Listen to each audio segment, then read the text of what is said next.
আসসালামু আলাইকুম রহমতুল্লাহ। আপনি কি জানেন হজরত উমর রাদিয়াল্লাহু তাআলা আনহুকে দেখে শয়তান কেন ভয় পেত এবং হজরত উমর রাদিয়াল্লাহু তাআলা আনহু কে ছিলেন?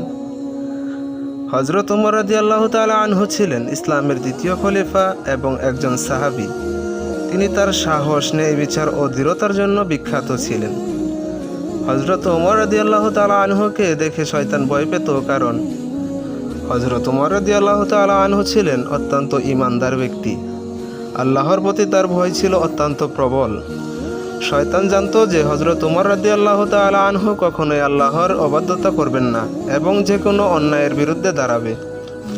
হজরত উমর রাদিয়াল্লাহু তাআলা আনহু ছিলেন অত্যন্ত সাহসী ব্যক্তি। ইসলাম গ্রহণের পূর্বেও তিনি ছিলেন কুরাইশদের একজন প্রভাবশালী নেতা। ইসলাম গ্রহণের পর তিনি সাহসের সাথে ইসলামের প্রচারণা করেন এবং মুসলমানদের রক্ষার জন্য কুরাইশদের বিরুদ্ধে লড়াই করেন। শয়তান জানতো যে হজরত উমর রাদিয়াল্লাহু তাআলা আনহু কখনোই ভয় পাবে না এবং যে কোনো অন্যায়ের বিরুদ্ধে লড়াই করতে পিছু পা হবে না। হজরত উমর রাদিয়াল্লাহু তাআলা আনহু ছিলেন একজন ন্যায় বিচার প্রিয় খলিফা এবং অত্যন্ত দৃঢ় ও অটল ব্যক্তি। একবার যে সিদ্ধান্ত নিতেন তা পূরণ না করা পর্যন্ত থামতেন না।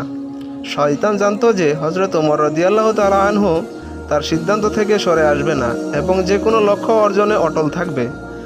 হজরত উমর রাদিয়াল্লাহু তাআলা আনহু শয়তানকে অত্যন্ত ঘৃণা করতেন।